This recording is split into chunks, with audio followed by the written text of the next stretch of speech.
Yeah. Aha, there I am. Hello, everyone. How's everybody doing today?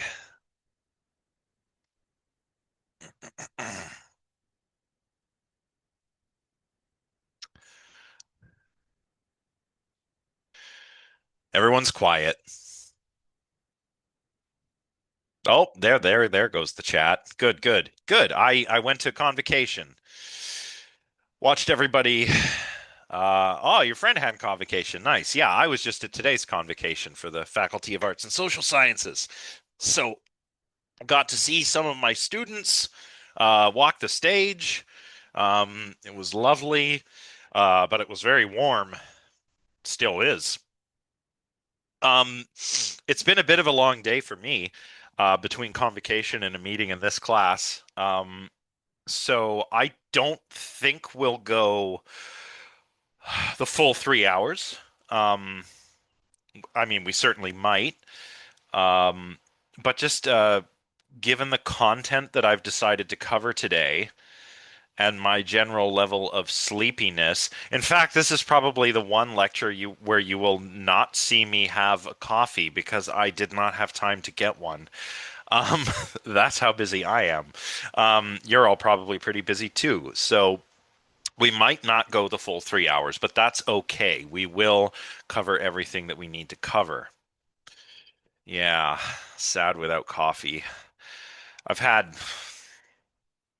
I don't know, two and a half today. I mean, I'm good, but I'm running on my caffeine reserves, as it were. So today we are going to be talking about mental content. So what is mental content? Well, remember, um, mental states are intentional states. Back when we read Kim chapter one, actually, I actually, since I'm in my office, I have the physical copy of Kim.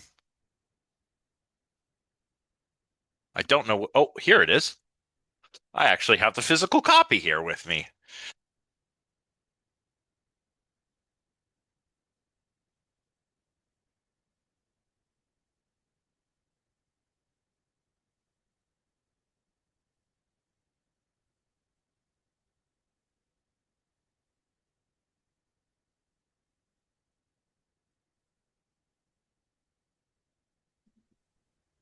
I can't hear you, Professor. I don't know if anyone else can. Oh, um, We can Well, hear that you fixed now. it. You're Yeah. muted for a second. okay. I guess I became slightly unplugged. Um, okay, so um, Brentano's thesis, intentionality is the mark of the mental. So mental states, whether it be propositional attitudes like beliefs and desires, or even things like emotions, have content. So that's what makes them intentional. Because they because they're intentional, because they're content bearing states, because basically they're representational in nature, they're subject to standards of justification and correctness. And that goes for beliefs, desires, um, and arguably even things like emotions. Although I don't really want to get too far into the weeds there. And of course, we express the content of our propositional attitudes linguistically, um, using these like embedded that clauses. So, like, Josh believes that it is raining. Josh desires not to get rained on. So he brought his umbrella, et cetera, et cetera. Now, the question that concerns us today is how our mental states come to have this content. So, when we're talking about mental content, okay, sure, mental states are intentional states. Mental states are always about something. They represent some aspect of the world. But how do they come to get that content? Or as Kim says on 227, what is it about your hope and my belief that makes it the case that the same sentence, it is raining, can capture their content? Perhaps one hopes that that it rains or will rain, or that it stops raining. Perhaps one believes it's raining or that it's not raining, right? What is it about our mental states that makes it so that the same sentence could capture their content respectively? Kim continues, we do not expect it to be a brute fact about these mental states that they have the content that they have or that they share the same content. There must be an explanation. These are the basic questions about mental content. And let's not forget, we don't want to get too anthropocentric here. Um, Humans aren't the only creatures with mental states. We know that non-human animals have to represent features of their environment, um, might also represent internal states. Of course, some animals have more sophisticated brains and nervous systems than other animals. Nonetheless, I think most of us would be perfectly okay with countenancing the idea that most mammals have content-bearing mental states. Birds, um, reptiles, perhaps amphibians. A little more complicated when it gets to invertebrates, but even with invertebrates, you have the example of the octopus, which is quite clever, or the cuttlefish, right? All these creatures do this because of their brains and their nervous systems, no matter how sophisticated or unsophisticated those things are. So the states in somehow the states in our brains and nervous systems, the states of the brains and nervous systems of the great apes, of cetaceans, of birds, and so on, are content bearing, and we want to explain how that is possible.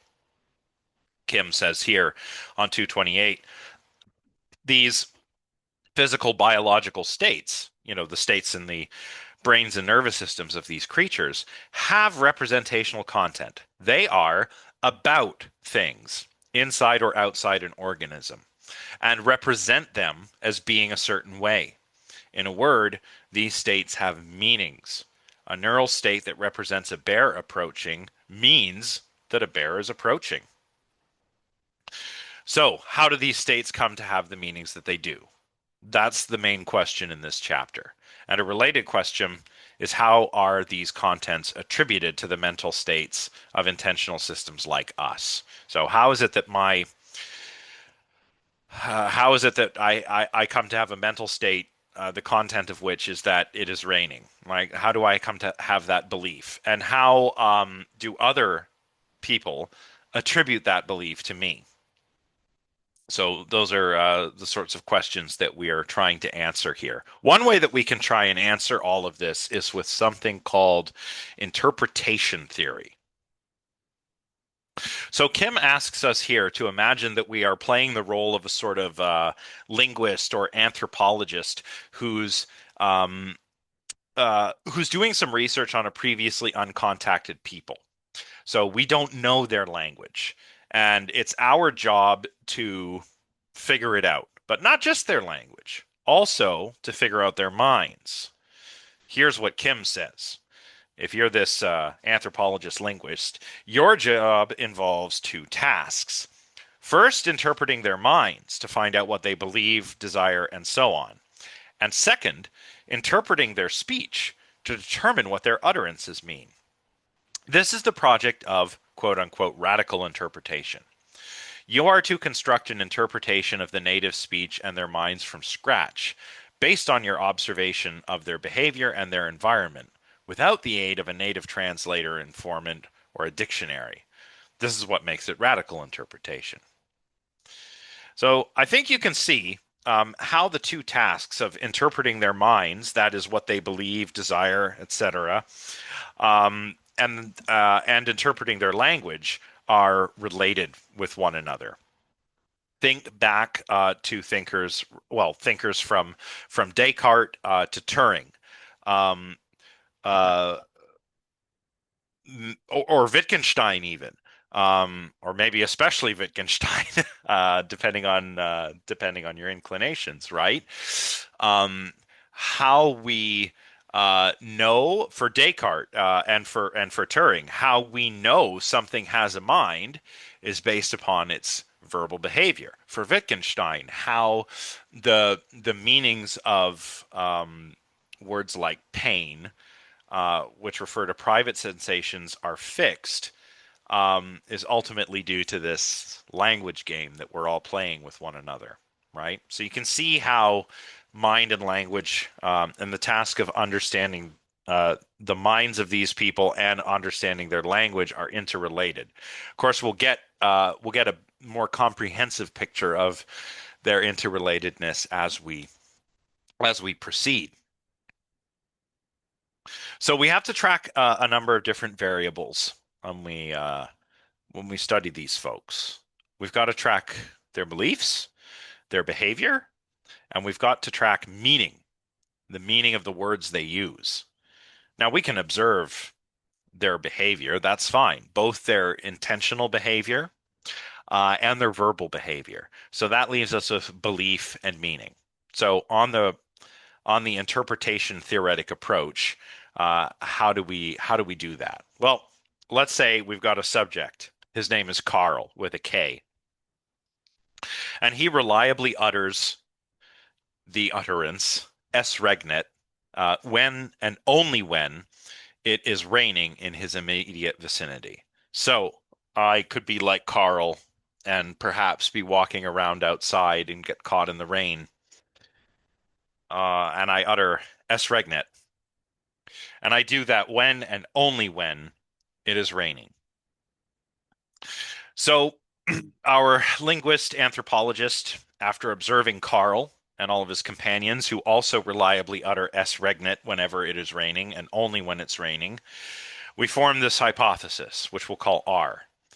Speakers of language L, which is Carl's language, utter S regnet at time t if and only if it is raining at t in their vicinity.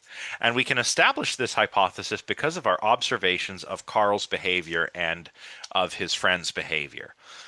Now we can formulate a few more hypotheses. So we've got hypothesis one: speakers of our language here, language L, utter S regnet at time t if and only if it is raining at t in their vicinity. So we further hypothesize that in language L, S regnet means that it is raining in the speaker's vicinity. And when speakers of L utter S regnet, this indicates that they believe it is raining in their vicinity, and they use S regnet to express this belief. Now, S and M, our two subsequently formed hypotheses, are quite plausible. What's tricky is justifying our leap from R to S and M. Some in the chat here. Well, it's not quite. I mean, it does. You see the importance of observable behavior in all of this, but we're not taking behavior as constitutive of the mental. We're using behavior to infer, unlike the behaviorists, to infer that there's a mental state, namely the belief that it's raining in Carl's immediate vicinity. So that's what makes it different from behaviorism. Again, behavior is important, namely verbal behavior here, uh, but but excuse me. But we're not just saying behavior is constitutive of the mental like the logical behaviorists. We're not saying well, we can't know anything about other minds or just minds in general. Um, so we'll confine ourselves to behavior. No, we are saying that on the basis of this behavior, we can attribute beliefs to Carl and his friends. So what justifies the leap from this hypothesis? Speakers of language L utter S regnet at time t if and only if it is raining at t in their vicinity, to the hypothesis that S regnet means it's raining, or the hypothesis that when speakers of this language utter S regnet, it indicates that they believe it is raining.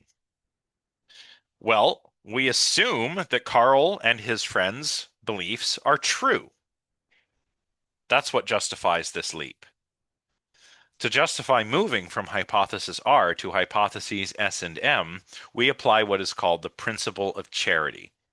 The principle of charity says that speakers' beliefs are by and large true. Moreover, they are largely correct in making inferences and rational informing expectations and making decisions. Of course, sometimes people aren't rational. Um, Sometimes people make incorrect inferences. Sure, that's fine. The principle of charity does not say that um, people's beliefs are always right, but we assume that by and large they are true. And by doing so, we can move from R to S and M as follows. Oh, something in the chat. Um, yeah, I mean, there's a belief that well, Grant's example, I think we could question the rationality of. But you get the idea. Like, we're talking about sort of quotidian, everyday beliefs about our immediate environment. Like my belief that I'm in my office right now. I think I believe I'm in my office right now. Part of what I do when I utter that sentence is express my belief that I'm in my office. And you don't then turn around and say, well, no, Josh, he might not be. He might be. It could be the Cartesian demon is deceiving him again, or maybe he's in the Matrix, right? No, no. We assume that my beliefs are by and large true. Um, so we justify the move this way. To quote Kim, we say, in uttering S regnet, Carl is expressing a belief about the current weather conditions in his vicinity. And we assume by the charity principle that this belief is true. The current weather condition is that it's raining. So Carl's belief has a content that it is raining, and he is using the sentence S regnet to express this belief. Once it further follows that S regnet means that it is raining. And the same idea holds for just about everything around Carl: events, objects, their properties, people. And again, to reiterate, this is not to say that Carl and his friends never hold false beliefs. It's probably the case that they do from time to time. But we have no hope of making sense of anything that Carl says, of making sense of his beliefs, if we don't apply the charity principle. And so that's radical interpretation. Can you think of any other situations, either from real life or fiction, that are like this? After all, I mean, this is we're using Carl with a K as a sort of it's he's our example of a person from like an uncontacted community, but Carl just speaks German. Okay, S regnet is just it's raining in German. So what are some other examples of this sort of thing that we could think of?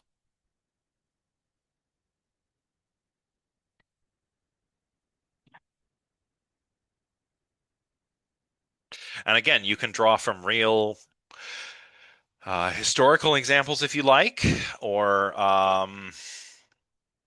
something fiction, whatever you want.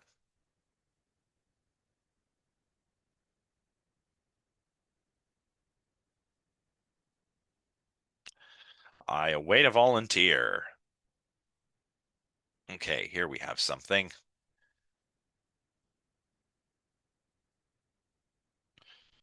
Oh, yeah, that's a great example. Oh, that's such a good example, Tara. Yeah, Darmok. That might be my favorite episode of Star Trek: The Next Generation. Do you want to tell us about that one? Sure. Yeah, actually, this is what I'm writing my essay about, so it was very timely. Awesome. Awesome. Um, Okay. so in this episode, the Enterprise is meeting up with a race of aliens, I suppose, that speak only in metaphor. So they take Captain Picard and they take the Temerian captain and they put them on a planet. And Captain Picard at first expects that they're there to fight and to battle, and he has to use some shared experiences and behavior as a means of understanding why he was brought there and what their intent is together on that planet. Hmm. And the whole time, the alien captain is trying to tell him, right? Darmok and Jalad at Tanagra, which is a metaphor for, well, it's a reference to the sort of mytho-historical, um, whatever the myth or the history of this people, and when you say that, you just understand like, okay, two adversaries that fight a common foe and then become friends. That was what Picard, that was what this captain was trying to do. Um, the tricky part was that it was not a language like our language. It's almost more like a meme language. Like, you see those memes like when you something something something, and it shows you a picture or an image. Um, Trying to think of an example, but I see so many memes that I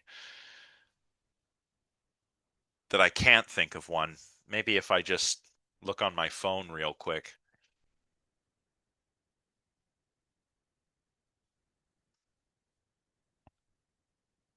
I'm probably not going to find one. But you get the idea, I think. People will take clips from television shows or movies and spell out some kind of hypothetical scenario like, oh, this is like when this happens, and you see this thing and you only get it if you've really seen the movie or something. That's what this language is like.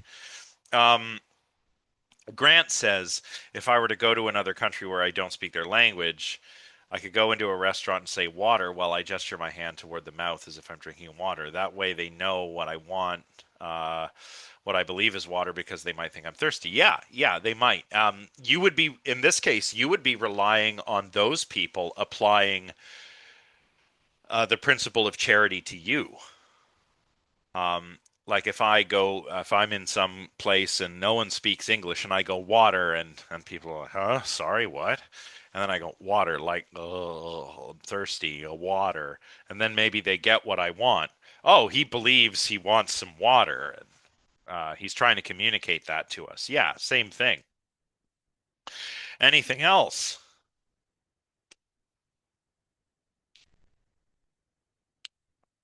Well, of course, there's other sort of sci-fi examples like is that movie Arrival, right, where the aliens come and they don't just want to communicate with us, but they have the goal of teaching us their language specifically, because we need to know their language in order to affect the future. Um, so all kinds of examples we can think of. Notice that when we're doing this sort of interpreting, like when we attribute a belief to Carl or to the alien captain from this episode of Star Trek: The Next Generation. Um, and when we apply the principle of charity and we do this interpreting, we mean that the belief is true by our light, from what we can observe. And Kim says that, quote, from all this, an interesting conclusion follows. We can interpret and understand only those people whose belief systems are largely like our own. Um, it might be difficult on interpretation theory to do this, um, where we have somebody whose belief system differs radically from our own.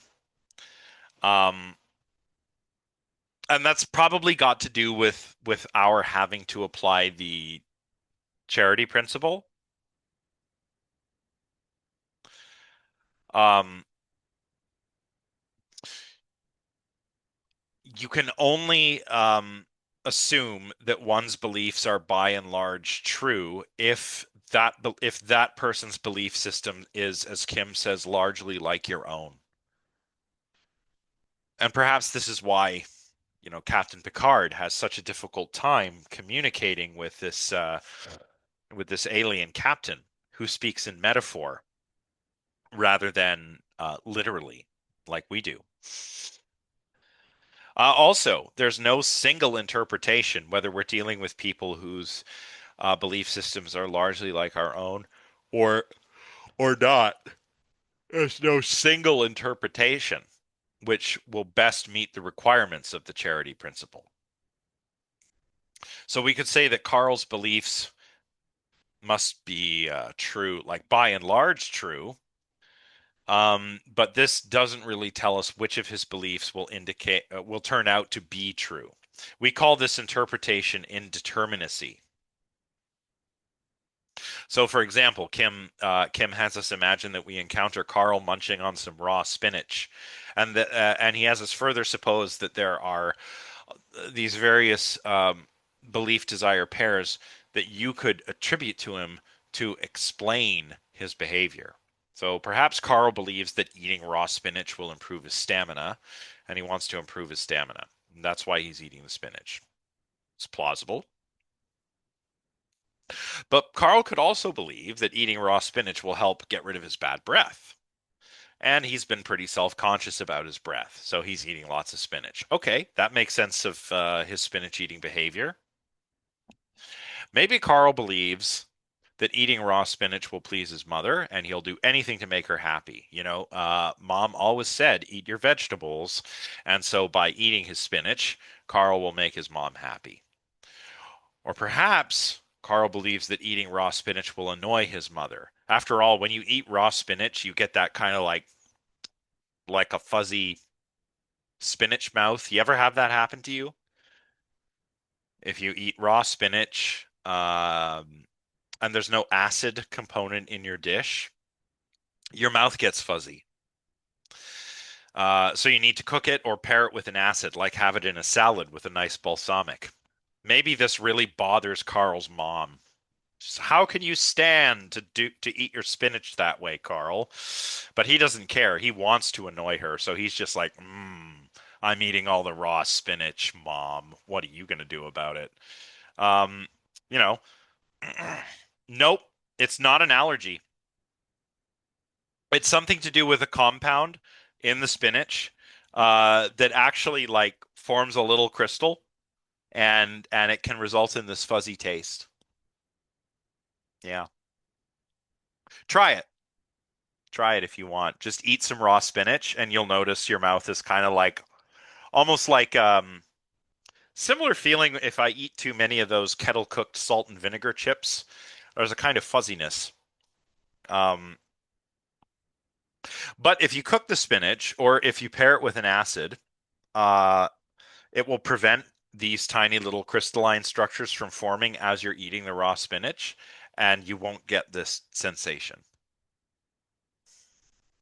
And if you don't believe me, try it yourself. I know some of you might be Googling this or asking ChatGPT right now, but best thing is experience. Go eat some raw spinach and tell me what you think of it. The point here is, though, that there are indefinitely many such belief desire pairs that we could use to explain Carl's behavior. And we can apply the principle of charity, like, oh, yeah, okay, maybe he believes that eating raw spinach will improve his stamina or his breath or will please his mother, etc. But all of these do equally well at explaining Carl's behavior, even as we apply the principle of charity. So these are all equal in terms of explanatory power, and we have no way of knowing which is the correct one.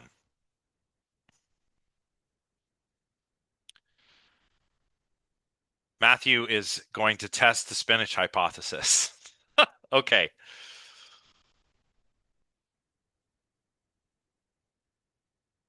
You got to chew it like really like nom nom nom nom nom. Then again, don't be mad if it does taste kind of fuzzy. It's weird. Like it's honestly something I never noticed. Oh, celery. Well, celery won't do it, but celery's pretty good. So at least you've got a lovely snack. It's very strange. It's actually something that I never noticed until it was pointed out to me. I think I was watching a video on well, it was on this very thing. It was like, hey, this is why does this thing in your mouth. And I was like, what do you mean it does that? And then I ate the spinach and I was like, oh, it does do that. Weird. I've never really noticed. Timothy, go ahead. Is it just the taste, or can you like see something on the spinach that like, looks fuzzy Uh, maybe? well, you would need a microscope. Oh, Yeah. I see. Have I ever peeled the skin off a mushroom? Yes, I have. Yes, I have. I don't often peel my mushrooms, but you can peel your mushrooms if you want. Um, Now it's bothering me. I just need to know. Let's go. Let's find out why spinach does that. Raw spinach mouth. Raw spinach dry mouth. Spinach teeth. Okay. Take this with a grain of salt because this is an AI generated thing. But yeah, oxalic acid. When you chew, the leaves break down and release these acids. They bind to the calcium naturally pleasant, and this creates calcium oxalate crystals which coat your teeth and gums. And that's what gives you the funny feel. Yeah. There you have it, everyone. But if you, and this is why if you cook it, which neutralizes the acid, or you eat it with another acid that can break down the calcium oxalate, you won't get that feeling. And that is what spinach does. So now you know. You don't just learn philosophy when you take one of my classes, you know. You learn all kinds of other things. So, yeah, big day for the crystal community. Um, so how do we determine which of these, belief desire pairs best explains Carl's behavior? We could try something like the following. Quote, for S to have the belief that P is for that belief to be part of the best, that is the most coherent, maximally true, so on, interpretive scheme of S's total system of propositional attitudes, so S's beliefs and desires and so forth. There's no further fact of the matter about whether S believes that P. Um, so for Carl to have any one of these beliefs, which one of these is correct? Um, Really just depends on which one is the most which coheres the most with his other beliefs, which is maximally true. So maybe we know some other things about Carl. We know that he's a health nut, and he wants to improve his stamina. Um, okay, so then we go with this one. Or we know that Carl has been struggling with severe halitosis, and he's desperate for a solution. And so okay, so maybe in that case, the most coherent, maximally true interpretive scheme is to say that, well, Carl must be eating that spinach in the hopes of improving his bad breath, right? And we can generalize this so that it applies to other propositional attitudes besides belief. So it can also make it apply to desires, for example. The um, the important thing is what this really means. There is no further fact of the matter about whether S believes that P. Here, interpretation is constitutive of intentionality. It's not a means of determining what people believe or desire. Um, the interpretation is what constitutes the belief or desire of, whatever intentional system you're looking at. Some people call this content irrealism because there's no actual, forget about what Carl really believes. There's just what we can interpret that he believes. And Kim puts it like this: if the existence of beliefs is genuinely indeterminate, we would have to conclude, it seems, that beliefs are not part of objective reality. Evidently, the same conclusion would apply to all intentional states. So there's nothing to a belief beyond um, beyond interpreting things such that um, the belief that P is part of the most coherent, maximally true interpretive scheme of our subject's total propositional attitude system. Uh, a different approach is content relativism.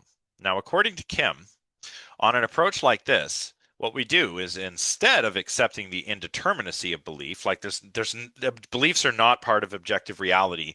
There's nothing that we can know about them, right? We can only interpret, like what interpretive scheme works the best. There's nothing to believe beyond that. But instead of accepting this, we might hold that whether a given belief exists is relative to a scheme of interpretation. So whether Carl believes that P depends upon the interpretive theory we apply. So instead of looking for what makes sense out of a given, what belief would make sense given Carl's whole propositional attitude system, here we're talking about what it means for the belief to exist relative to our interpretive scheme. So we're still interpreting on both approaches, but on one we're trying to interpret what belief would make the most sense given what we already think Carl believes and desires, and here we're trying to see what makes the most sense from the eye of the beholder. Um, but Kim asks, oh, I've got the date wrong here. What would it even mean for Carl's belief to exist relative to an interpretive scheme? Is there anything more, he says, um, than the scheme attributes some belief to Carl? Is there anything more to the scheme than that? How would we even know whether the scheme we've chosen is the correct one? So we've kind of circled back to where we were before. We're back to square one. And there's another problem. Kim explains it as follows. Kim says that interpretation involves an interpreter, and the interpreter herself is an intentional system, a person with beliefs, desires, and so forth. How do we account for her beliefs and desires? How do her intentional states get their contents? And when she tries to maximize agreement between her beliefs and her subject's belief, how does she know what she believes? That is, how is self-interpretation possible? Don't we need an account of how we can know the contents of our own beliefs and desires? Do we just look inward? And are they just there for us to see? Or do we need to be interpreted by a third person if we are to have beliefs in meaningful speech? Right? We can ask, like, I'm an intentional system. I have beliefs. Do I need someone else to come and try to work out what belief would be maximally coherent and rational relative to all the other beliefs that person thinks I have? Do I need someone to come and tell me what beliefs I have based on some interpretive scheme or another? Do I do either of those like on myself? Right? How does that all work?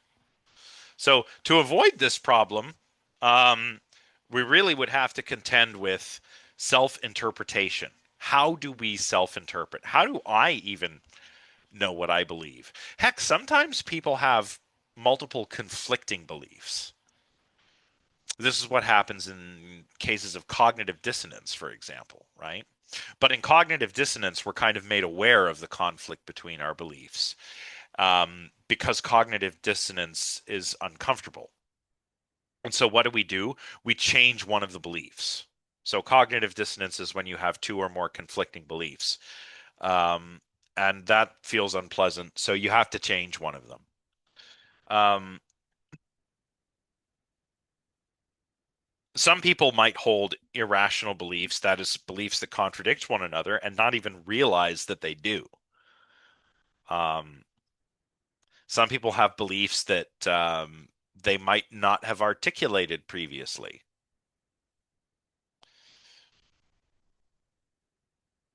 Yeah. Well, that's more uncertainty, right?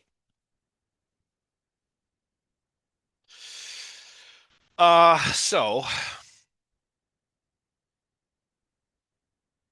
but I think that just goes to show, like, we might have beliefs that, well, as I was saying a moment ago, we have beliefs that maybe we haven't or aren't able to fully articulate. Um, in some cases, we really don't know what we believe, right? Anyway, the problem around self-interpretation might lead you, excuse me, to reject the constitutivist or the irrealist views, the relativist notions that we get from interpretation theory, and opt for content realism. On content realism, interpretation is a means of finding out about real intentional states in other people. Here, the role of interpretation is epistemological. It doesn't constitute. Um, See, on both of these versions of interpretation theory, it's the interpretation which somehow is constitutive of the belief of S. Um, but on content realism, interpretation is an epistemological tool that we use to find out about what beliefs S has. And we assume that S really does have those beliefs. So belief is not in the eye of the beholder on content realism. Okay, I'm going to try to go for another 15 minutes or so. Um, Actually, we'll do these next two slides, and then I think maybe we have a break. Here's a different approach from the interpretation approach. This is the causal correlational approach. Imagine something like this, as Kim has us do. Imagine that in our world there is a frog sitting on a lily pad, and a fly darts across the visual field of the frog. The frog has to represent the fly moving past it, which is a little fuzzy black dot. Frogs don't see super well. So we've got our fly, and it's just like a little fuzzy black dot, and when the frog sees it, it can go blip and grab it with its tongue. We would say the content of the frog's representation is that of the fly, because in our world, flies fly past frogs and frogs eat them. But we could imagine that there's another world, a world in which there are frogs but not flies. In this world, instead of flies, we have schmize. What are schmize? They're little tiny flying lizards that resemble flies in terms of their appearance and behavior. A frog in schmai world would represent a schmai and not a fly, even though it would have a similar mental representation of the schmai. Kim puts it like this.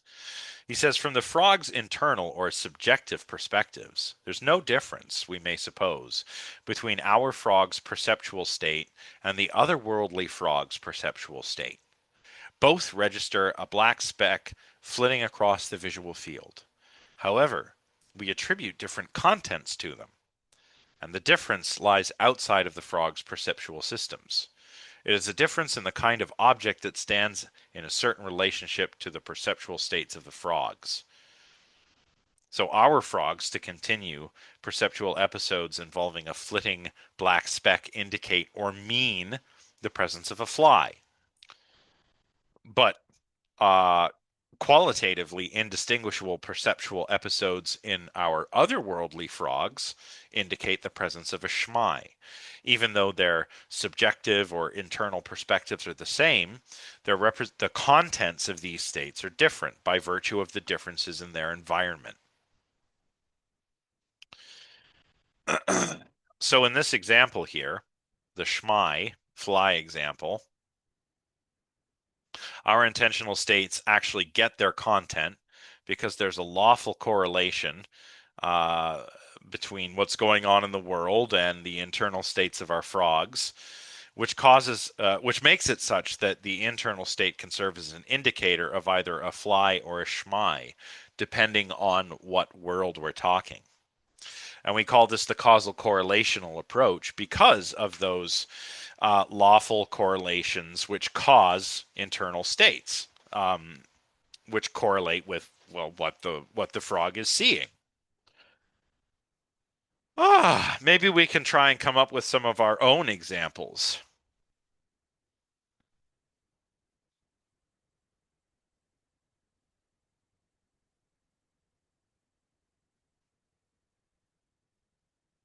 Or maybe not.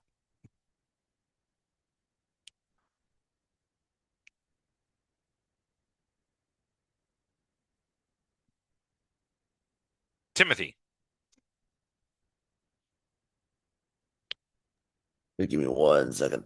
I think there was like I read something about the Hillary Putnam had a philosophical Oh, thought Twin experiment Earth. on Earth. Yeah, is that Yeah. I guess similar to that, and Well, we're going to, yeah, I mean basically, yeah. So is it similar? we're going to get to Twin Earth. But you're right. I mean, that illustrates something similar where on Twin Earth, water is made of XYZ, not Yeah, H2O. but maybe Um, so they're even though, referring to the thing, but they might I don't know if they're thinking different things, the people when they're looking at the water. Then. well, they're having thoughts of a colorless, odorless, clear substance that they can Yeah. drink and drive boats in and stuff. But Mhm. our mental states and our utterances can't mean the same thing on Earth as they do on Twin Earth because it's different stuff.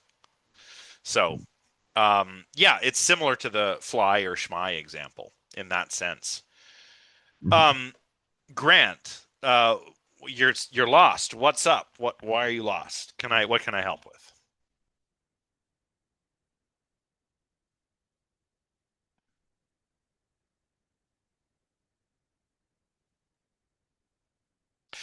It is not because say let's go back to our example. A frog represents its prey with sort of fuzzy, say, dots flitting across their visual fields, right? Now on Earth, those fuzzy flying dots that the frog sees, the frog's perception of those are caused by flies. But on alternate frog world, they're caused by schmies, which are not insects, but tiny flying lizards that look like insects. Now, there are no schmies, obviously, in real life, but the difference, the point is we've got a sort of two different um, uh, sorts of representations or subjective experiences that are qualitatively identical, but they can't have the same content because one represents a fly and the other represents a schmy. Does it make sense?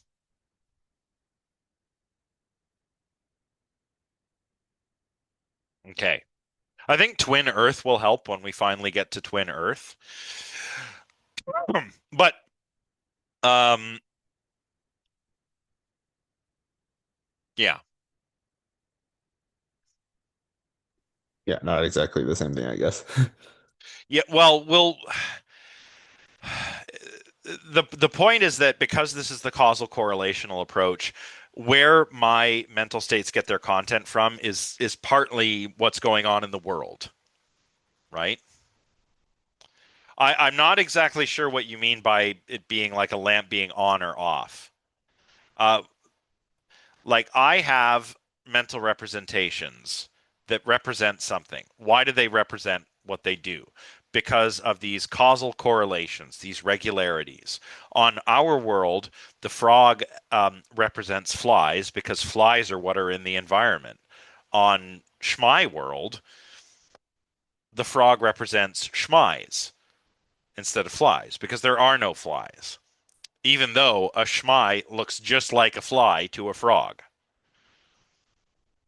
So it's about where the content of the state, the mental state, is coming from. Hmm. Here's a simple schematization of this approach. We call this informational semantics. This is from Kim 237. Subject S has the belief with content P, that is, S believes that P, just in case under optimal conditions, S has this belief as an occurrent belief if and only if P obtains. So we can say that the frog has a belief that there is a fly, just in case S has this belief and there really is a fly. And the fly causes the belief, if you like, in a sort of indirect way. The only thing to keep in mind is that something like C is restricted to observational beliefs, or if you like, perceptual beliefs. Now, there are a few objectives that Kim outlines here, but none of them really spell doom for the causal correlational approach. If you want, you can look into these on your own. This also says something interesting about qualia, um, in the sense that um, well, I suppose in the sense it opens the door to misrepresentation, which is what we're going to talk about after this. I don't want to skip that. But it's really interesting that the qualia of the fly quale and the schmai quale are identical, and that's not where the content comes from. I think that's something else that's important to keep in mind as we make our way through all of this. Now, I would like to take a break a little bit earlier than usual because we are making good time and it has been quite a long day. Before we do that, I want to know if anyone else has any questions about what we've covered so far.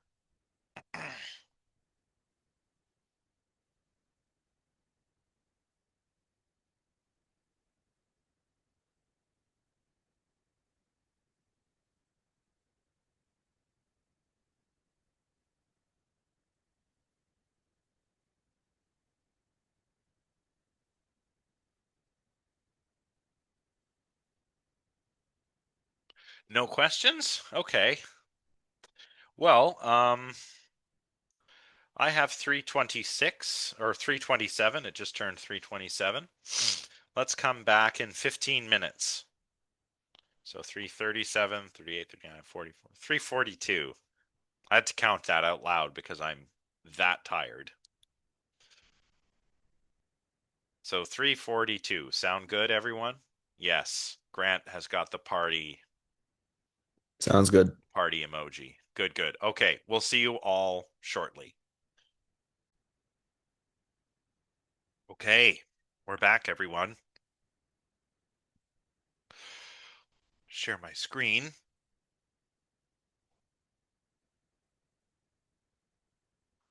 So, interesting thing about representational states is that sometimes they represent things incorrectly. So, we call this misrepresentation. You can imagine that I'm driving, say, on a freeway, passing a bunch of trees, and I pass something that looks like this. This is actually a cell phone tower, but it's made to look like a tree. And it's not very convincing if you look at it closely. But if you were going by something like this, on the highway quite quickly in your car, and you didn't stop and look at it closely, you may in fact misrepresent it as a tree, even though it's a cell tower that's just disguised as a tree. The idea here is that mental representations actually have a job to do. And that job is to provide correct or accurate or veridical, however you want to put it, representations of objects in the world, of events, of states of affairs, and so forth. And this is where we get to know a little something about an approach called the teleological approach. The basic concept, Kim says, employed in the teleological approach is that of a function. For representation R to indicate and thus represent C, it is neither sufficient nor necessary that whenever R occurs, C occurs, holds. Rather, what must hold is that R has the function of indicating C. To put it more intuitively, R is supposed to indicate C, and it is R's job to indicate C. Your representation has the content, for example, there are horses over there and not there are horses or cows in the dusk over there, because it has the function of indicating the presence of horses, not horses or cows in the dusk. Kim is talking about the example he uses where you're staring off into the distance and you see a bunch of four-legged creatures, and you represent them as horses. They could be cows, but that's not the job of your horse representation. The job of your horse representation is to represent horses. But that means they can sometimes, your mental representations can sometimes go wrong. You may see what you believe are horses, which are in fact cows or moose or something. This actually happened to me once. I was on my way out with my father to go out for a visit. We were driving from North Bay out into the country, where there are a lot of farms with a lot of farm animals and also a lot of wild animals. And we passed this barn on the highway, and I'm looking over there and I think, there's a horse there by that barn. But then after a second I go, that's a funny looking horse. Oh, it's not a horse at all. It was a moose.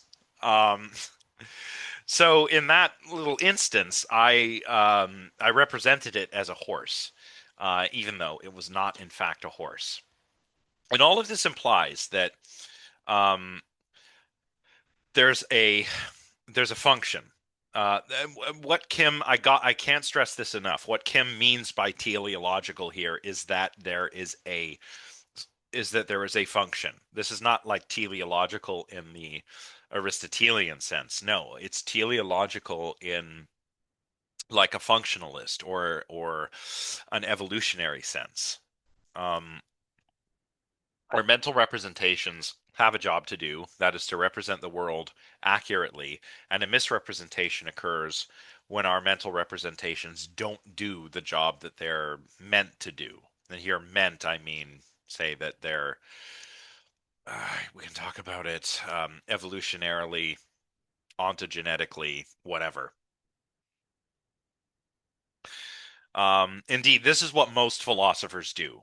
When they talk about um, the ends or the functions of mental states, they do so in terms of evolution and natural selection. And that's because most philosophers, not all, but most philosophers are naturalist.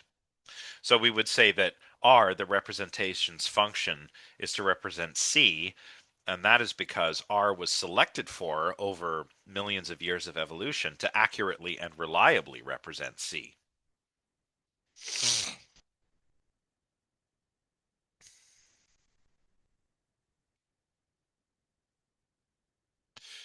Any questions about the teleological approach? I feel like I'm going fast.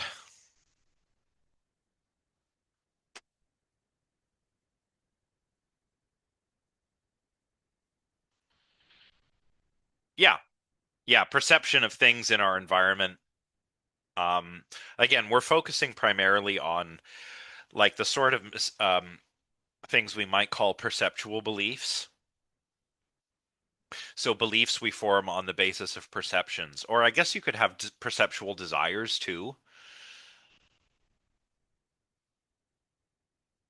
This often happens to me where I don't feel hungry and then, I walk into the grocery store or I pass by a restaurant and I smell something yummy and all of a sudden I'm like, I formed the desire for food.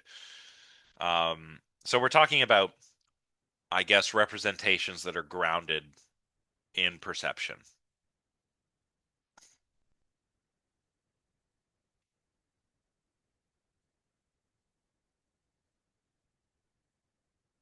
So now we're going to talk about wide content and content externalism.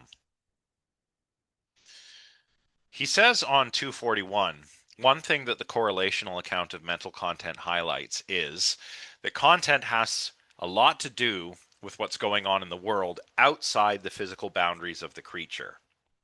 You can think of this in terms of the fly schmy example, right?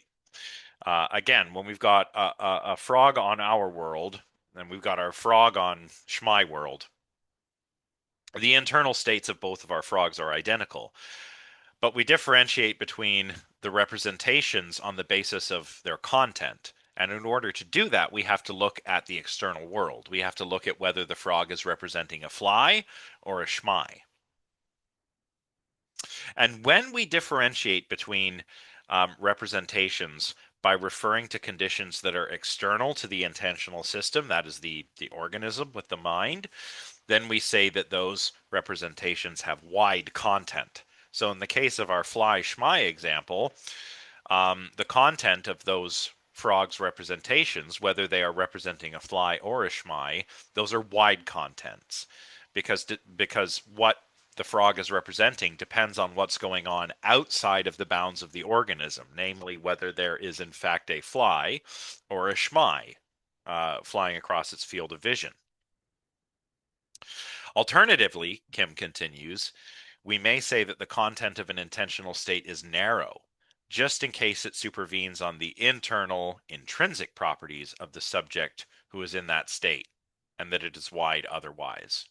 So maybe perceptions, I don't know, something like introspection, how I represent the contents of my own mind, might be these states might have narrow content, but anything outside of the bounds of the organism, we might say it has wide content. So we're going to look at the thought experiment, Twin Earth, which is arguing in favor of content externalism, which is the idea that most of our beliefs have wide content as opposed to narrow content. And this is the Twin Earth thought experiment that we discussed a little bit last time, and that I mentioned before we took our break. Here is how Kim outlines Hillary Putnam's Twin Earth thought experiment. He says, imagine a planet, Twin Earth, somewhere in the remote region of space, which is just like the Earth we inhabit, except in one respect.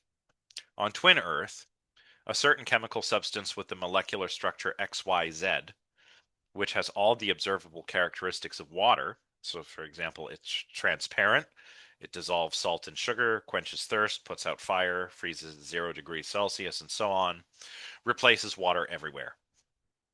So lakes and oceans on Twin Earth are filled with XYZ, not H2O. And Twin Earth people drink XYZ when they are thirsty. They bathe and swim in XYZ, do their laundry in XYZ, and so on. Some Twin Earth people, including most of those who call themselves Americans, speak English, which is indistinguishable from our English, and their use of the expression water is indistinguishable from its use on Earth. Now here's the important part. There's a difference. The Twin Earth water and our water refer to different things. When a Twin Earth inhabitant says water is transparent, what she means is that XYZ is transparent. The same words, when uttered by you, however, mean that water is transparent. That is, H2O is transparent. The word water from a Twin Earth mouth means XYZ, not water. And the same word on your mouth means water, that is H2O, not XYZ. Now, Kim writes that we would have to conclude that the Twin Earth word water and our word water have different meanings. Although what goes on inside of our minds, people on Twin Earth and people on Earth might be exactly the same, and our speech behaviors might be exactly the same, the meaning of our word water and the Twin Earth word water is fixed by the what the substance actually what substance we're actually referring to. After all, H2O and XYZ are, although for all intents and purposes indistinguishable, they are nonetheless made of different stuff. So to summarize, people on Earth have water thoughts and water desires, whereas twin Earth people have tea water thoughts and tea water desires. This difference is due to differences in the environmental factors external to the subjects, not to any differences in what goes on inside their heads. And what this argument is meant to show is that it's your past associations with your environment that fixes the content of your thoughts, your mental representations. In this case, the people on Earth and their past associations with their environment, with H2O, with speakers of English, fixes the content of their thoughts when it comes to water. Their thoughts are about H2O. Their word water refers to H2O. On Twin Earth, their past associations with their environment mean that when they think about water, they're thinking about XYZ.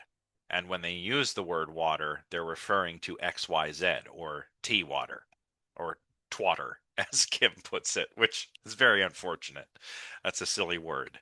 Um, Now, if all of this is correct, then it shows that the meanings of our expressions don't supervene on internal physical, psychological states, but on the wider environment, if you like. It shows that, there's, have I doubled this? The meaning of expressions and also the contents of intentional states don't supervene on these internal physical, psychological states. And if Putnam is right, then that means intentional states have wide content. As he put it, meanings just ain't in the head. So, are there any questions about Twin Earth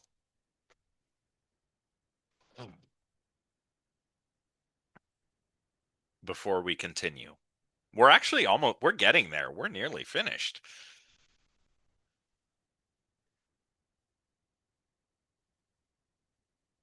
But any questions? I mean, do you follow the Twin Earth thought experiment, or do you not understand? Do you think, oh, what's the difference between XYZ and H2O? Oops.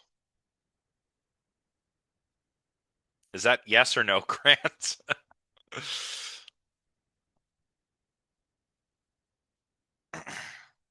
Timothy, go ahead. Uh, okay. I've learned a little about this in the previous course, but I got it wrong in that course. So, like, I think this talks about is it semantic externalism, right? Yeah, this is basically that. It's the meaning Right. doesn't just supervene on, your brain state, Mhm. but also on elements of your environment beyond the boundaries of the organism. So, uh, it's based on the mental images of the speaker, I think. Oh wait, no. Um, No, sorry. no, No, no, that was what I got wrong. Yeah, exactly. That yeah, was good. no. It's the It's not opposite of defined by that. that. It's not Yeah, defined by mental images. yeah, it's the opposite of that. Yes, exactly. Right. Um, Grant says, I think I have too science brain to really see why there's a difference. No, it's not that.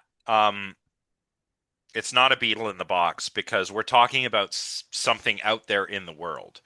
Water on Earth and XYZ on Twin Earth. I guess I want And to ask, like, is there a key point that we should be taking? Like, because I feel like well, it's it's if this is correct, um, then most of our mental states have wide content. mm, That's the takeaway. right. Yeah. So Uh, and if you have like a science brain, you might be like, well, what's the difference? It sounds like XYZ is just water.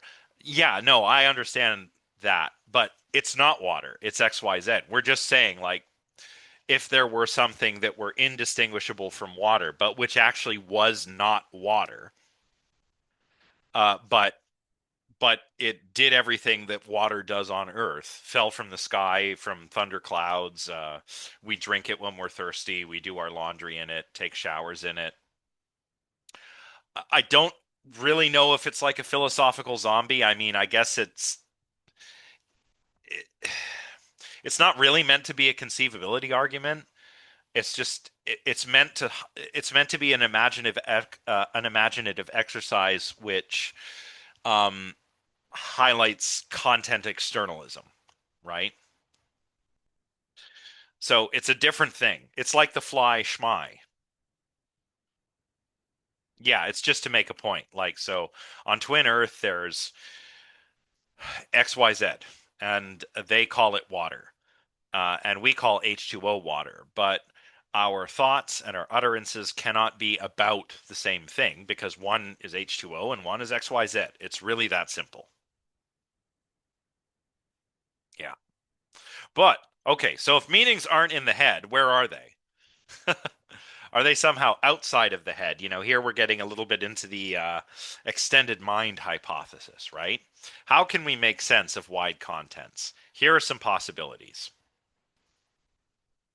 You could say that, and this is, I'm quoting from pages 248, 249, and 250 here.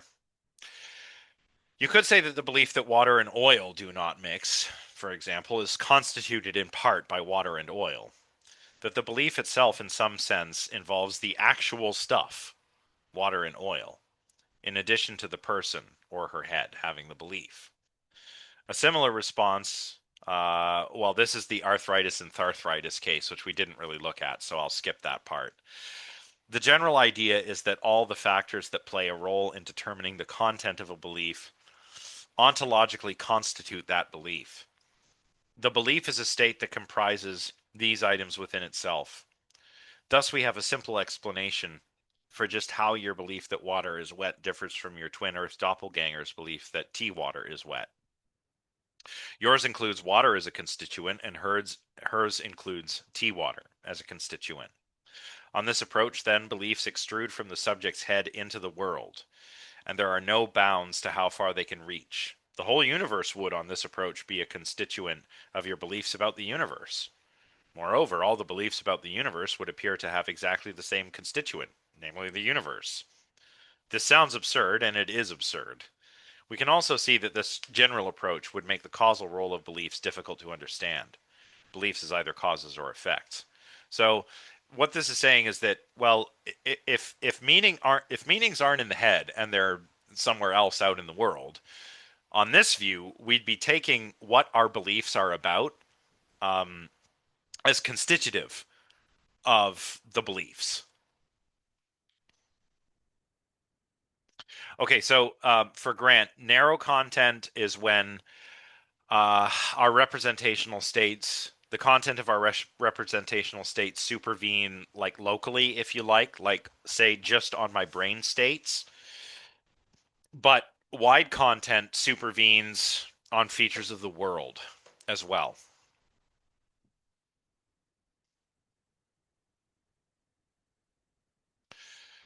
Uh, so Shannon says, let's say XYZ is lava. On Twin Earth, they treat lava exactly like we do water, and they call it water.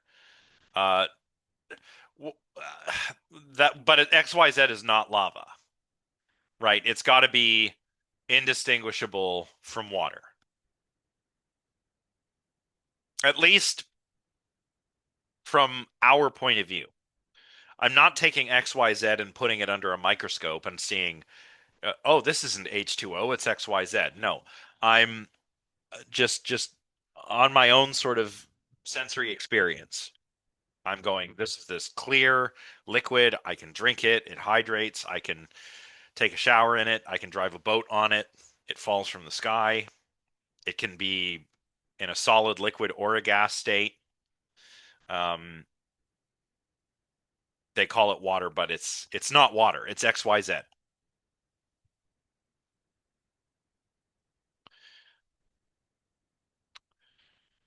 Well, you could even argue that uh, maybe we couldn't, right? the point is, like, we're not worried about how plausible this is. It's just an example. It's an example to show that again, the content of our beliefs doesn't just supervene on the internal states of the organism, namely the brain states, but also on features of the world.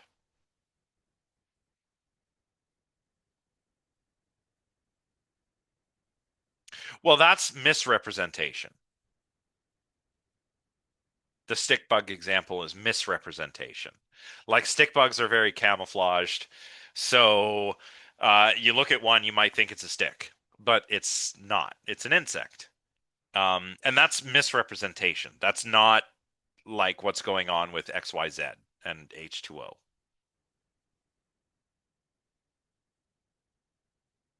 I'll just put the question to you, okay? So, like, you go to Twin Earth, and maybe you've been told before you go, like, this substance is H2O, and you get there, and everybody calls it water, right? Or this substance is XYZ, and on Earth, what we call water is actually H2O. So you get to Twin Earth where there's XYZ, XYZ, um, and you find everybody calling it water. What would you conclude? You'd have to conclude that their word water does not refer to the same thing that our word water refers to. And their thoughts, their beliefs, and desires about what they call water are about XYZ and not about H2O. Therefore, it follows from that that the contents of our belief are wide as opposed to narrow. Make sense?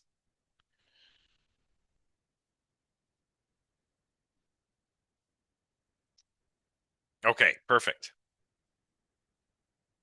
Oh, thank you. Okay, so this, but option number one says, okay, right. If meaning is not in the head, then where is it? Option number one says, well, it's actually like there are parts of our beliefs out there in the world, but that's a little bit absurd. It's like my beliefs about the universe are constituted by the universe. Um, Kim thinks that's absurd. So if you have the belief that water and oil don't mix, um, option number one says this belief is constituted in part by water and oil and how they behave. This approach number two, says something a little bit different.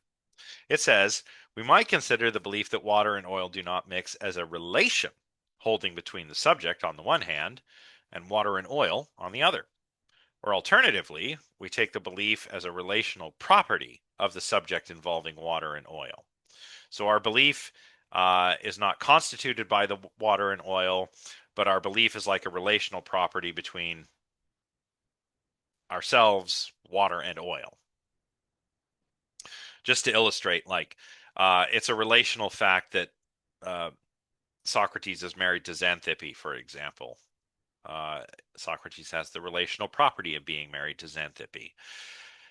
Similarly, here, if I believe that water and oil do not mix, I have some relational property between myself, the water, and the oil.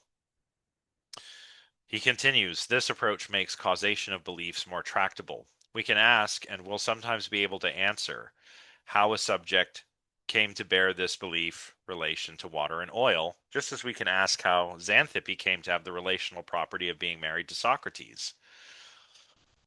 But what of other determinants of contents? As we saw, belief content is determined in part by the history of one's interaction with one's environment.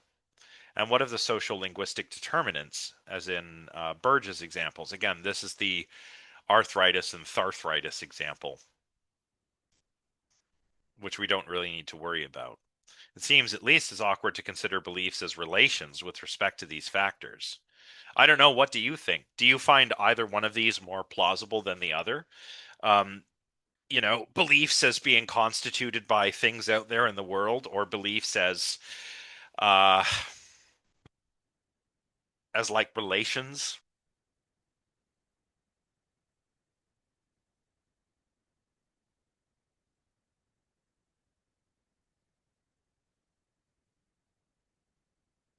Lines one or two very satisfying.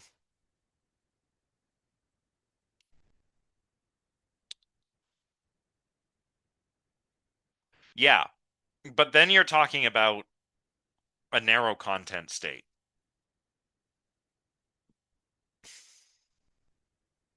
Yeah. And this doesn't say that all content, or it need not say, I get maybe some people do, but it need not say all content is wide, just that most content is wide. But the trick is how do we explain it? Well, I think Putnam took a stronger position, but I don't think I don't know.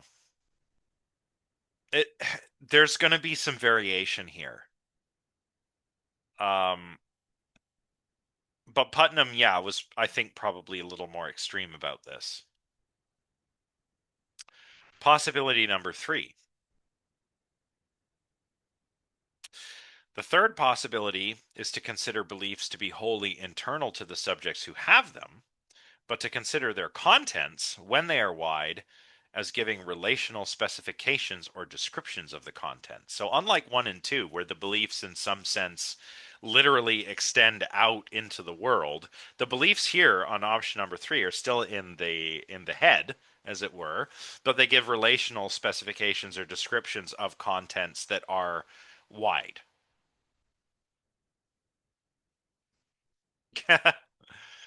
Yeah, I don't know how he would have been at parties. Maybe he didn't even go to parties. Who knows? On this view, beliefs may be neural states or other types of physical states of organisms to which they are attributed, and as such, they are in the believer's head or mind. Contents, then, are construed as ways of specifying or describing the representational properties of these states. Wide contents are thus specifications in terms that involve factors and conditions external to the subject, both physical and social, both current and historical. We can refer to or pick out Socrates by relational descriptions, that is, in terms of his relational properties. For example, the husband of Xanthippe, the Greek philosopher who drank hemlock in a prison in Athens, Plato's mentor, and so on. But this does not mean that Xanthippe, hemlock, or Plato is a constituent part of Socrates, nor does it mean that Socrates is some kind of relational entity. Similarly, when we specify Jones's belief as the belief that water and oil do not mix, we are specifying this belief relationally by reference to water and oil, but this does not mean that water and oil are constituents of the belief or that the belief itself is a relation to water and oil. And right here, I think this last couple of sentences, this last sentence here, and maybe the Socrates stuff, really drives the point home. Kim thinks this is a promising option. I wonder what you think.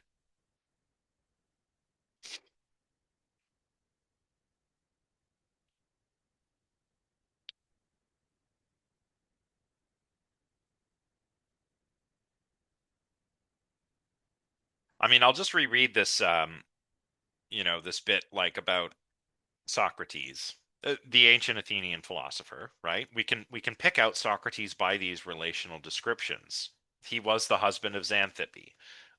He drank hemlock in a prison after he was sentenced to die by a jury of his peers for corrupting the youth and impiety.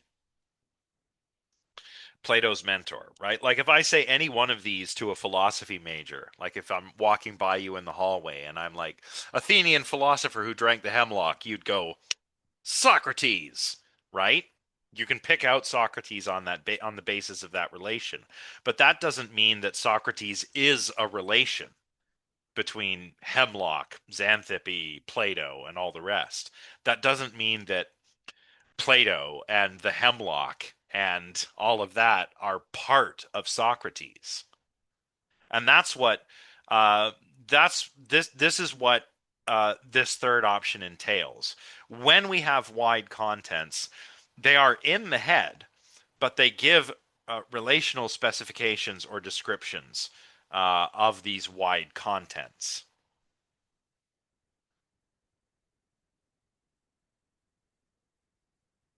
So Grant says, as a physics kid, when you say literally out in the world, I am picturing a light ray coming from some source, bouncing on off an object and into my eyes. Then my perceptual beliefs are all, I guess, literally from the world. Yeah, well, all perceptual beliefs except beliefs you form on the basis of introspection or interoception or something like that. But sure, sure, I get what you're saying. Like you could, if you could perceive that you are upside down, even if your eyes were closed, because you have a sense of proprioception. Um, you don't need to open your eyes and check whether you're right side up or upside down, right? But sure, I get what you're saying. So then they are wide, but my beliefs are still only coming from what's hitting my eye or shaking my eardrums. Like it's not actually extended. My body is the thing picking up the information. Yeah, I mean, it sounds like you're taking like the approach that we would call like an embodied approach. So, um, some of these embodied cognition people, some of these extended mind people do think that uh, the mind really does extend outside of the brain into the body and into the world.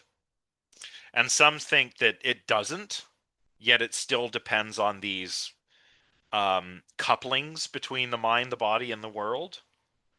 Um, so you'll get a bit of variety. I actually, if any of you want to check this out, then what I would recommend, I think this is actually an extra copy I have of this book that an old colleague gave me.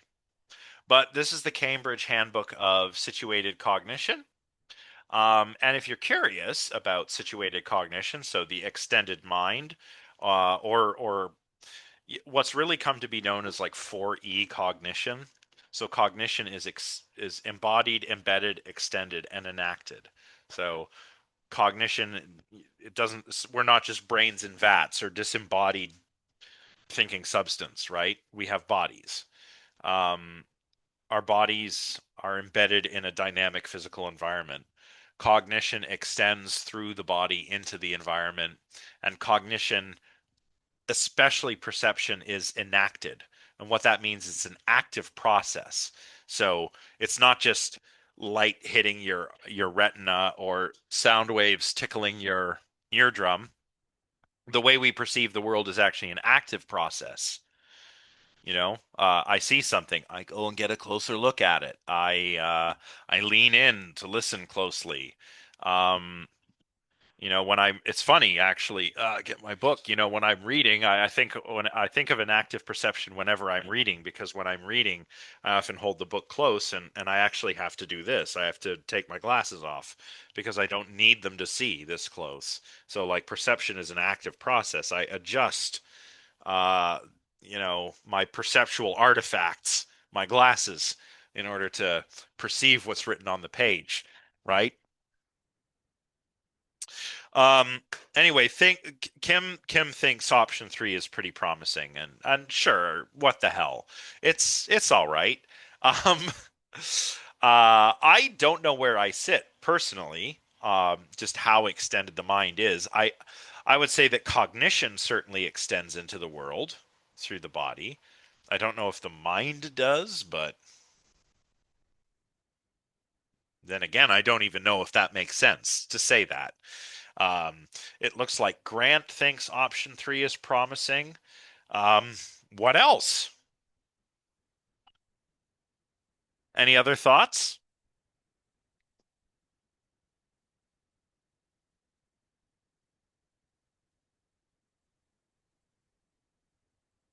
Any other thoughts on options one, two, and three before we move on? Hmm. Like cognition, cognition is what the mind does, I think. The mind is an information processor. Cognition is information processing. Um, if you think that the mind is identical with the brain, then the brain is, the mind is in here. But if like Kim says in chapter one, if mentality, perception, cognition, if all of these are more like processes or events, then I don't really see a problem with describing cognition as extending out into the world. And if cognition is just what the mind does, then yeah, sure, I guess your mind is pretty extended. It really depends on what you mean, right?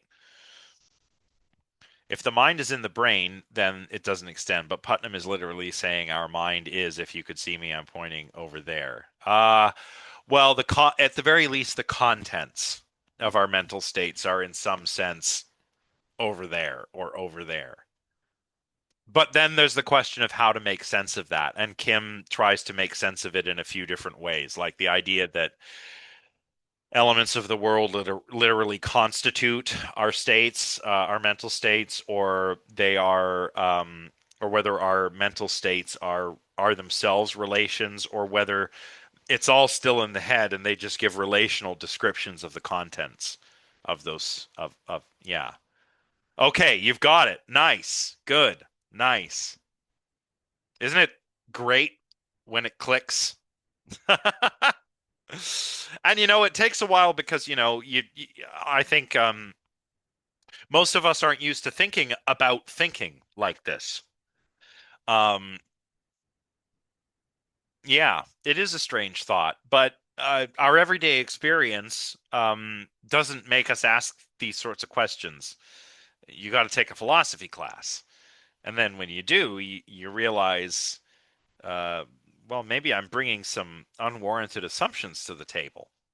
Um, but I think, yeah, like I said, if you want to read more about this, this is great. What else do I have? I don't have my copy of Mindware. Um, oh, well, this would be a good one. Out of Our Heads by Alvin Noe. And of course, Andy Clark's Mindware. Those would all be pretty good books if you want to learn more about the extended mind stuff.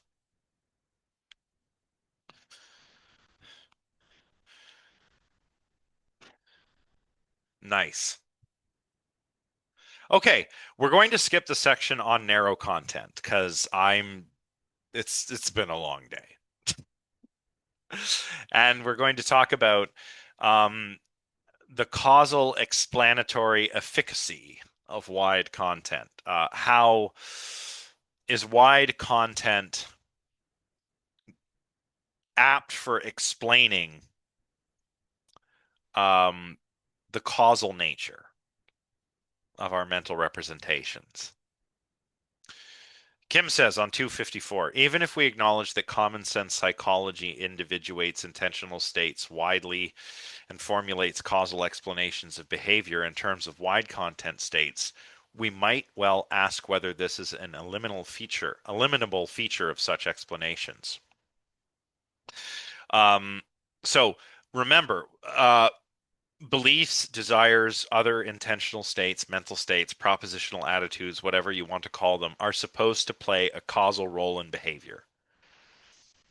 We learned this when we talked about agency, when we talked about the desire, belief, action principle, right? These are what cause behavior. It wasn't raining when I got up. I brought my umbrella. My partner might have been like, why is he bringing that umbrella? So she thinks, he probably believes it's going to rain and doesn't want to get wet. So the interaction of the belief and desire caused me to bring my umbrella, right? If I believe if I believe, A, and I think that doing B is a good way to secure A, I will do B, or however it is that Kim puts it. So you see the causal role that these common sense psychology states are supposed to play here. Now, think back to Twin Earth. So here, water thoughts and tea water thoughts aren't different in terms of the behavior they generate. Their content is different. My thoughts on Earth are about H2O. When I utter the word water, I'm referring to H2O. The twin Earth water thoughts are about XYZ. When twin Earth Josh says, I'd like a glass of water, what he means, what he refers to with that utterance, is a glass of XYZ, not H2O. So different content. Wide content means different content. But none of this matters in terms of the behavior that my thoughts, my beliefs, and desires about water generate. So I'm on twin Earth. I think it's going to rain. I don't want to get wet. I think water, if it rains, well, rain is water. If the raindrops fall on me, I'll get wet, so I'll bring an umbrella because I don't want to get wet. My thoughts are about XYZ, not H2O. But that doesn't change anything about my behavior. I still bring the umbrella when I leave the apartment in the morning. So if I was a psychologist and I traveled to Twin Earth and I wanted to understand the people there, I would not need to rebuild my psychological theory from scratch, even though uh, the contents of their mental states could be different. Yeah, yeah. Like all the examples, the frog. Uh, frogs on Earth um, perceive flies, but maybe frogs on Twin Earth perceive schmies. No difference in terms of their behavior. They see a fly or a schmie, they go blip, and they grab it with their weird sticky tongues, right? So we would not need to rebuild our psychology from scratch. In view of this, Kim says, isn't it more appropriate to take the difference between water thoughts and tea water thoughts, for example, or water desires and tea water desires, for example, merely as a difference in the values of a contextual parameter to be fixed to suit the situations to which the theory is applied, rather than as an integral element of the theory itself? So these are more like variables that could mean whatever, not as integral elements of our psychological theories. If this is correct, Kim continues, doesn't wide content drop out as part of the theoretical apparatus of psychological theory? Maybe. In other words, maybe, okay, so what? Beliefs just aren't in the head. Okay, but does that really make a difference in terms of behavior when we're looking at like Earth frogs and twin Earth frogs, or regular Earth Josh and twin Earth Josh? Um, it doesn't seem to make a difference in terms of explaining behavior. Maybe there's twin Earth Carl, and when he says S regnet, he means it's raining XYZ instead of H2O, but he still brings his umbrella. Maybe Carl on Earth believes that eating raw spinach will increase his stamina. Um, and they have something on Twin Earth that looks like spinach that we'll call flimich.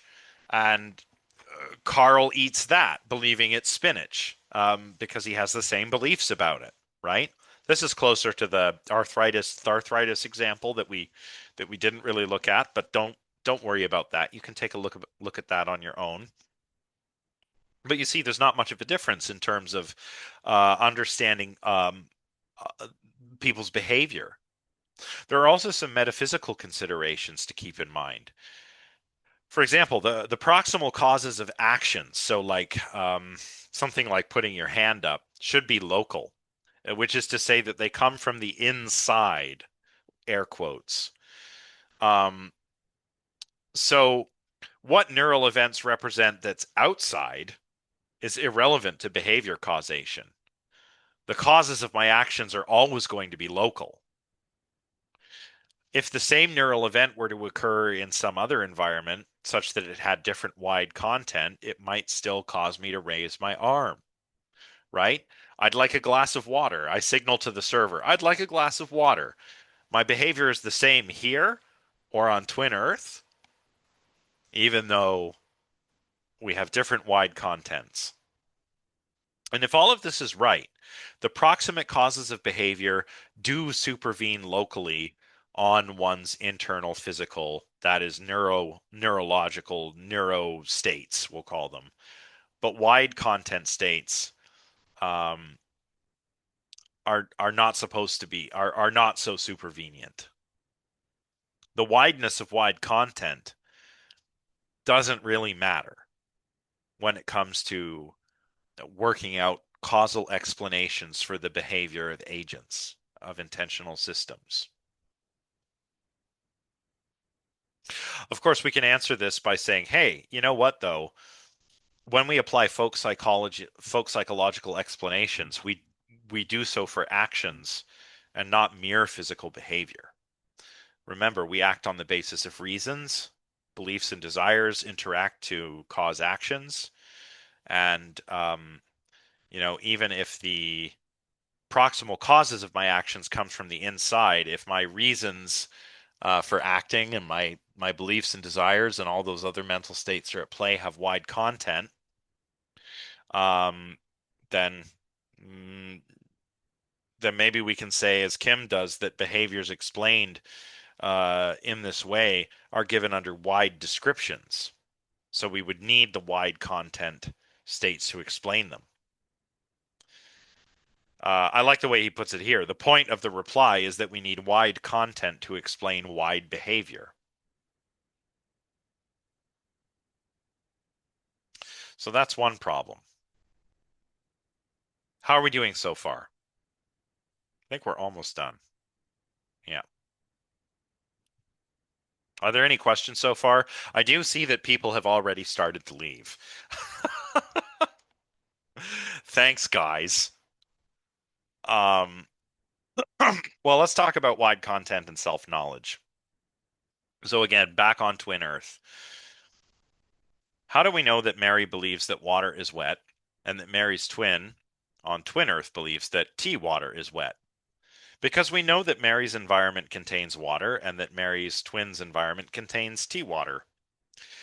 Now consider the matter from Mary's point of view. How does she know that she believes that water is wet?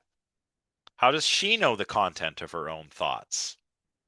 And keep in mind, a key feature of mentality is that we have this sort of direct access to our own mental states. This might not be perfect, but I'm aware of the contents of my mind in a direct way, and I'm not aware of the contents of other minds in the same way.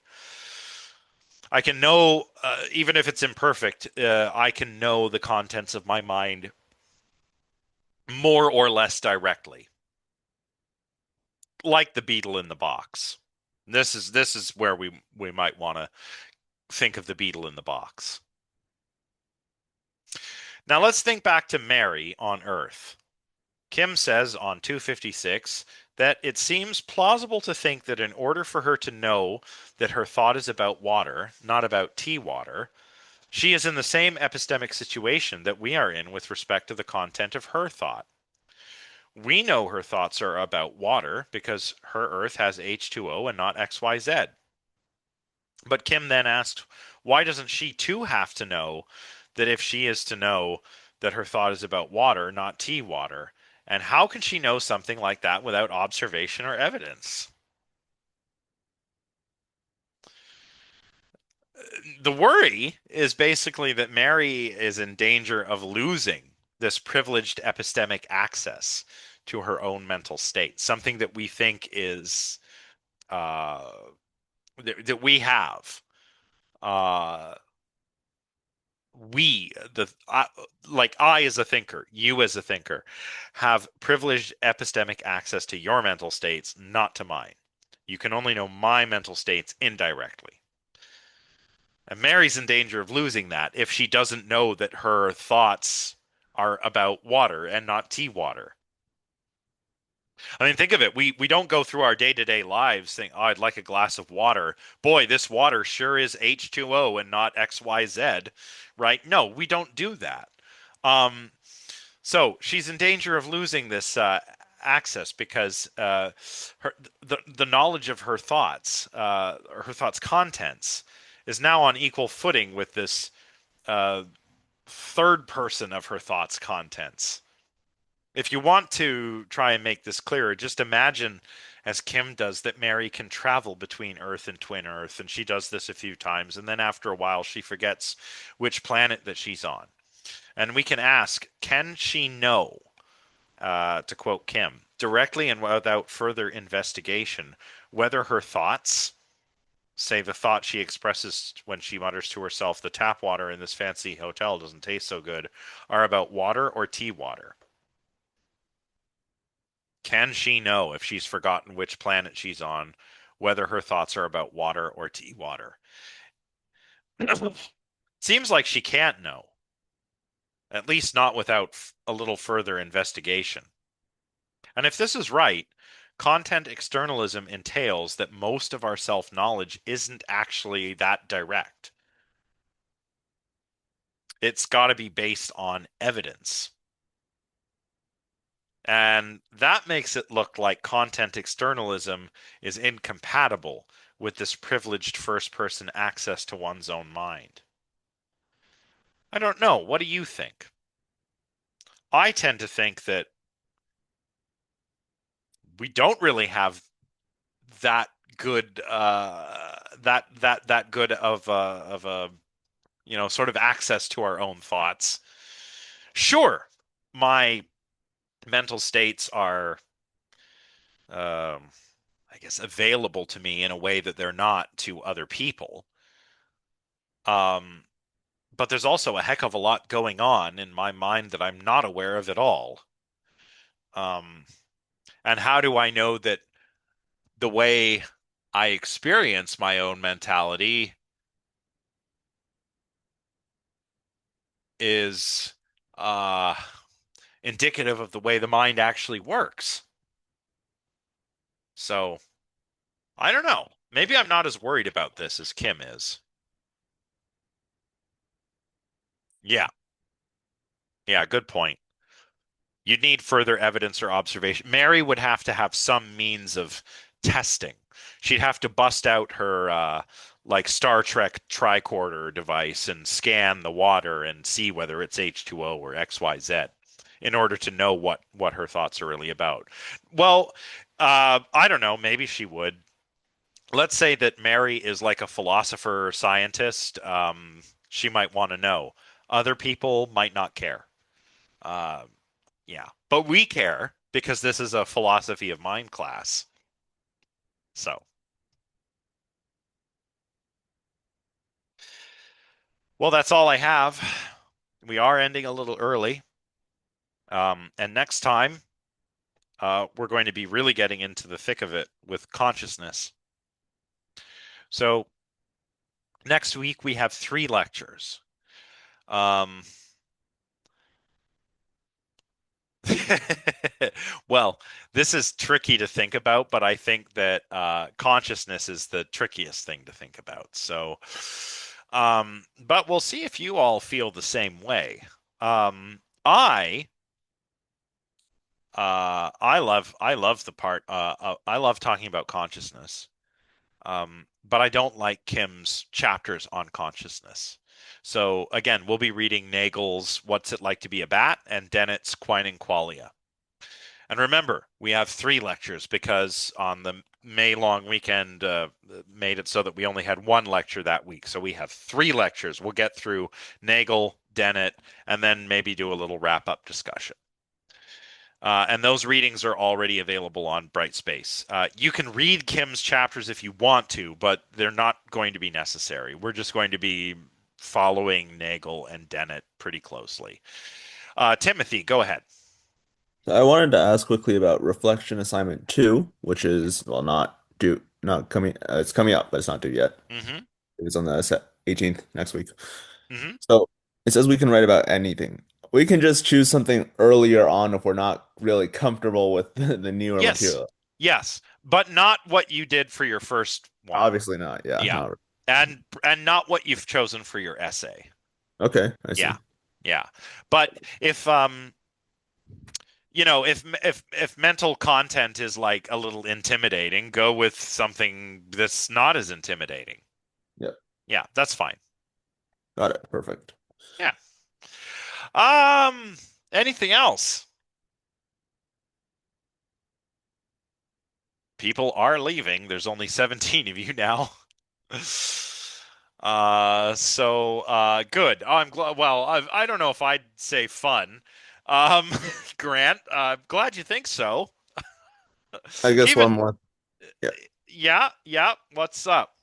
I believe you mentioned like hopefully around this weekend we will get some feedback on the proposal.